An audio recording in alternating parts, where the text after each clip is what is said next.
안녕하세요. 호랑이형님 리뷰하는 호랭박사입니다. 호랑이형님 2부 191화 아린의 범편 리뷰를 시작하겠습니다.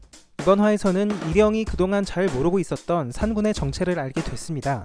어린 산군을 주워다가 키운 게 다름 아닌 흰마귀였고 짐승들 사이에서 산군은 흰마귀보다 더 무서운 존재였다는 것을 알게 되죠.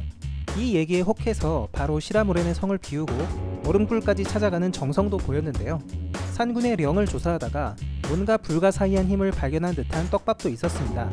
그럼 오늘도 제 의식의 흐름에 따라 리뷰를 해보도록 하겠습니다. 일영은 고획조 대장으로부터 산군의 정체를 듣게 됩니다. 산군은 흰마귀 아린이 새끼 때부터 주워다가 키웠던 범이라는 것이죠. 고획조 대장은 자신 같은 미물들에게 산군은 흰마귀보다 더 두려운 존재라고 하는데요. 실질적으로 자기들의 목숨을 위협하는 존재가 바로 산군이기 때문입니다. 흰마귀는 너무 높은 경지에 있는 인물이라 미물들은 그 힘을 제대로 알지도 못하고 애초에 상대도 안 해주기 때문에 되려 인식을 잘 못한다는 것이죠. 일영은 이 말을 듣고 마음이 살짝 동요한 듯이 보이죠. 죽어서 얼어있는 범을 보고 자신의 정신지배가 풀렸다는 말이니까요. 대체 살아생전에 얼마나 강하고 무시무시한 놈이었길래 그렇게 겁을 먹어 라고 생각한 듯 합니다. 하긴 어렸을 때부터 아린의 길을 가까이에서 받고도 멀쩡한 놈이라면 범을 뛰어넘는 괴물이라고 생각을 했겠죠. 내막을 알게 되자 일영이 가장 먼저 취한 행동은 고획조 대장의 기억을 지우는 행동이었습니다. 사실 산군의 시체가 얼음굴에 있다는 사실은 미물들의 세계에서나 신경 쓸 일이죠. 일영 클래스에서 굳이 입단속을 해야 될 일은 아닌데 제 생각에는 시드를 의식한 것 같습니다. 얼음굴에 범을 묻어둔 것은 시들에게는 비밀로 하고 진행한 일인데요. 그곳에 아린이 키우던 범을 얼려둔 것을 알게 되면 시들도 반발할 것이기 때문입니다. 시들은 아린의 범 때문에 이미 직접적인 피해를 본 적이 있습니다. 바로 울라죠. 울라를 시로 만들 때의 상황을 돌아보면 일영이 그 자리에서 내눈박이 하나를 즉결 처분해서 시로 만들었다고 합니다. 일영이 울라가 욕심이 나서 즉흥적으로 시들 중 하나를 피도 눈물도 없이 처분한 것인데요. 이미 시들은 일영이 아린의 범을 시로 만드느라고 자신들의 명을 거리낌 없이 회수하는 것을 봤기 때문에 얼음굴에 또 다른 아린의 범이 있다는 것을 알게 되면 산군의 시체를 빼돌리고 모른 척 한다든지 일을 저지를 수도 있습니다. 그래서 황급하게 고획조 대장의 기억을 지운 것 같습니다. 장면이 바뀌고 시에게 쫓기는 채들이 나옵니다. 뒤에서 나온 얘기지만 일영이 채들을 모두 죽이라고 지시한 듯이 보이죠. 시는 채들을 쫓는 과정에서 어떤 단서를 듣게 되는데요. 얼음굴에는 산군이 있고 산군이 있는 장소는 죽어도 못 들어간다는 말을 듣게 됩니다. 자기보다 범을 더 무서워하는 걸 보고 열받은 시는 결국 채들을 다 죽이는데요. 죽이고 나서도 찝찝해하죠. 산군인지 뭔지 범 따위가 뭐라고 나보다 더 무서워하는지 궁금해한 듯합니다. 이 시점까지만 해도 시는 산군의 정체에 대해서는 몰랐던 걸로 보이는데 산군이라는 단서를 갖고 여기저기 조금 더 캐본 게 아닐까 싶습니다. 그 과정에서 산군이라는 범의 정체가 아린의 범이고 흰눈썹을 공격했던 그 범이라는 것까지 알게 된 것 같습니다. 한편 일영은 시라모렌의 성을 잠시 비우고 바로 얼음굴로 향합니다. 시 4마리를 데려갔는데 그 중에는 채들을 쫓던 그 시까지 포함되어 있었습니다. 보통 얼음굴에 시들을 데려가면 입구 앞에서 대기를 시켰는데 이번에는 평소와 다르게 굴 안까지 데리고 갔죠. 평상시와 다른 상황에도 대다수의 시들은 눈치를 못 채고 와 여기 땅까지 다 얼음이네 신기하다 이러면서 농담 따먹기를 합니다. 그런데 채들을 쫓던 시는 사뭇 심각한 모습이죠. 일영이 굴 안까지 자신들을 데려온 게 심상치 않다고 생각합니다. 그리고는 다른 시들에게 자신이 알아낸 것을 알려주죠.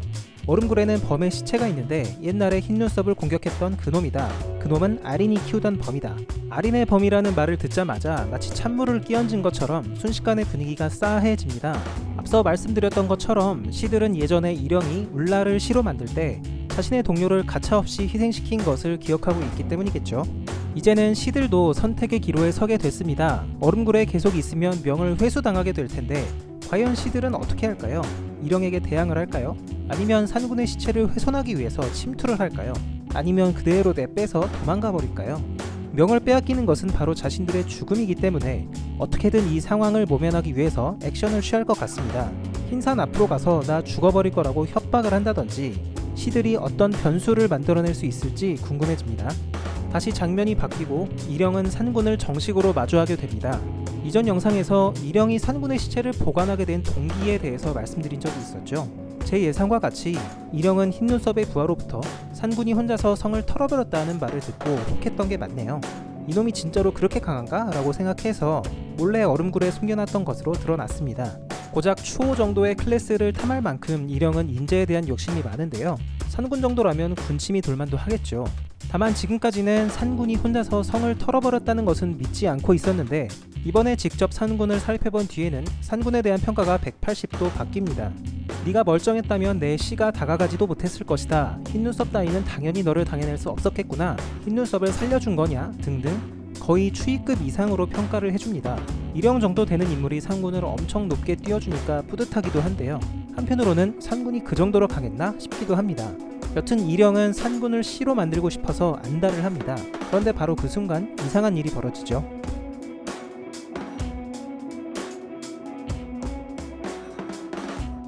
그리고는 쿠구구구궁 하고 뭔가 땅이 진동하는 효과음과 함께 놀란 이령의 얼굴이 클로즈업 되죠. 이 장면에 대해서 너무나 많은 추측과 썰들이 있었습니다. 개인적으로는 과거 이 장면이 스쳐 지나갔는데요. 추위가 뻗어있는 산군을 보면서 엄청나게 싸나운 귀를 내뿜는다고 죽이려고 했었죠. 그런데 산군은 곤히 쓰러져 있었고 그 귀의 정체는 공명한 묵허였습니다. 비슷한 연출인 것 같다는 느낌도 들었는데요. 여튼 제기된 가능성들을 제가 한번 종합해 봤습니다. 1. 여우구슬이다. 일부에서 미호가 산군에게 먹였던 여우구슬이 이령의 부름에 대신 응답한 것일 가능성이 있습니다. 개인적으로는 반신반의하는 부분이 있는데요. 미호의 여우구슬은 영험하기는 하지만 이령이 놀랄 정도의 강한 기운을 갖고 있다고는 보기가 어렵기 때문입니다.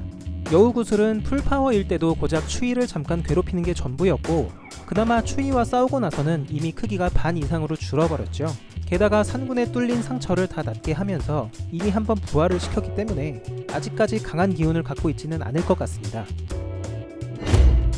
2. 아랑사가 이미 명을 줬다. 무케와 아랑사가 이령보다 산군을 먼저 발견했죠. 이때 아랑사가 산군과 계약을 맺어서 명을 나눠줬다는 의견이 있습니다. 아랑사와 무케가 산군을 먼저 발견했다는 것이 중요한 변수가 되긴 할 것 같은데요. 산군의 머리를 보면 계약의 증표인 이마의 눈은 아직 보이지 않습니다. 그 눈이 없다면 아직 명을 받지 않았다고 보는 것이 맞을 듯합니다. 게다가 아랑사가 명을 나누는 행위를 하기에는 아직 너무 어립니다. 아린의 어린 시절을 돌아보면 아랑사만한 시절에는 명을 나누는 계약을 하지 못했었죠. 나중에 아바이 몰래 배운 것으로 추측되지만 그 당시 아린에 비하면 아랑사는 더더욱 아무것도 모르고 가르쳐줄 사람도 없는 상태입니다. 이런 상황에서 아랑사가 뜬금없이 산군에게 명을 나누는 계약을 하지는 못했을 것 같습니다. 개인적으로 아랑사는 이번 일과 관련이 없을 가능성이 커 보입니다. 3. 산군은 죽지 않고 살아있다. 이령이 말하기를 령의 반응이 아니라고 하죠. 죽어있는 상태에서만 령의 반응을 볼 수 있는 것 같은데요. 령의 반응이 아니라고 한다면 산군이 살아있을 가능성을 생각해 볼 수 있을 것 같습니다. 산군이 죽지 않은 데에는 과거에 먹었던 여우구슬, 재생벌레 등이 복합적으로 작용했을 수도 있겠죠. 혹은 울라가 율죽을 던졌을 때 장기가 뒤틀려서 심장을 피했기 때문일 수도 있습니다. 그리고 산군이 죽을 당시에 온몸이 상처투성이었는데 지금 상처가 없는 걸 보면 생체 활동이 있다는 얘기일 수도 있겠죠. 후구구구궁이라는 효과음은 산군이 얼음을 깨고 나오려고 시도하는 과정에서 들린 소리일 수도 있어 보입니다. 4. 산군은 죽었지만 몸속에 뭔가 특별한 것이 있다. 이령의 말을 다시 생각해 보겠습니다. 아린의 발작을 한 번이라도 겪었으면 어지간한 약물이라도 정신과 육체가 온전치 못했을 텐데 라고 합니다. 그러나 산군은 새끼 때부터 아린의 발작을 보고도 아무렇지도 않았고 발작하는 아린 곁으로 가서 얼굴을 핥혔죠. 아무리 어렸을 때부터 아린 가까이에서 커서 그렇다고는 하지만 이령 말처럼 일반적인 상황은 아니라고 볼 수 있습니다. 산군에게 뭔가 특별한 것이 있을 수도 있다는 거죠. 과거에 무두리 사부가 했던 말 중에 산군은 좀 특이한 놈이라 무두리 술법을 쓰는 것이다 라는 말이 있었습니다. 체질이 특이하다는 건지 뭐가 특이하다는 건지는 모르겠는데요. 산군은 단순히 산삼 잘 먹고 아린 곁에서 엘리트로 교육받은 환경을 제외하고도 특별한 점이 분명히 있었습니다. 또한 빠르와 함께 주인공 범이기도 하고요. 어쩌면 지금까지는 단서가 나온 적이 없지만 이 두 형제가 모두 몸속에 엄청난 잠재력을 갖고 태어난 것은 아닐까요? 여러 가능성 중 하나로 추측해 보겠습니다. 이번 화 댓글 반응도 함께 보시겠습니다. 마지막 장면에 대해 추측하는 내용들이 주로 많았는데요. 제가 앞서 정리해드렸던 내용들이 모두 포함되어 있습니다. 여우구슬이라는 의견, 아랑사가 뭔가 조치를 했다는 의견, 살아있기 때문이라는 의견 등이 다양하게 있죠. 과연 여러 추측 중에 들어맞는 내용이 있을지 이어지는 연재분을 기다려보도록 하겠습니다. 그리고 이번 화에서 일영이 산군을 엄청나게 띄워줬죠. 흰마귀의 발작을 겪었으면 정신과 육체가 온전치 못했을 거다라고 했는데요. 산군은 말도 못하는 새끼범일 때부터 발작하는 아린을 스스로 찾아가서 얼굴을 핥히고 심지어는 너무나 편안한지 꾹꾹이까지 하는 모습을 보여줬습니다. 일영의 말대로라면 산군은 어지간한 영물들보다 급이 더 높다는 얘긴데요. 사실 앞으로의 파워 밸런스를 생각해봤을 때 산군과 빠르가 거대한 잠재력을 갖고 있어야 될 것 같기도 합니다. 이미 우리는 일영과 보일러의 압도적인 힘을 봤는데 거기 대항해서 싸우려면 지금 수준에서는 아무리 수련을 해도 어려울 것 같거든요. 두세 단계는 훌쩍 뛰어넘을 수 있는 뭔가가 있어야 비벼볼 만한 싸움이 될 것 같습니다. 어쩌면 아랑사와 흰산의 힘이 변수가 될 것 같기도 합니다. 산군과 비등비등하던 범이었던 무커가 아린의 명을 받고 나서는 버일러와 1대 다수로 맞짱을 뜨는 괴물이 된 것처럼요. 아랑사가 더 성장해서 명을 나눠줄 수 있게 되고 그 힘을 산군이나 빠르가 받는다면 무커 같은 수준의 괴물이 될 수도 있겠죠. 무케는 머리에 이미 표식이 있기 때문에 아랑사와 공명만 하면 변신 가능할 듯이 보이고요. 상상만 해도 가슴이 웅장해지긴 하는데 지금으로서는 누가 적이고 누가 아군이 될지도 명확하지 않아서요. 아주 먼 미래의 얘기가 될 것 같습니다. 오늘의 리뷰는 여기까지입니다. 저는 다음주 토요일 오후 2시에 다시 찾아뵙겠습니다. 호랭박사와 함께 호랑형님 완결까지 보실 분들은 지금 구독을 눌러주세요. 감사합니다.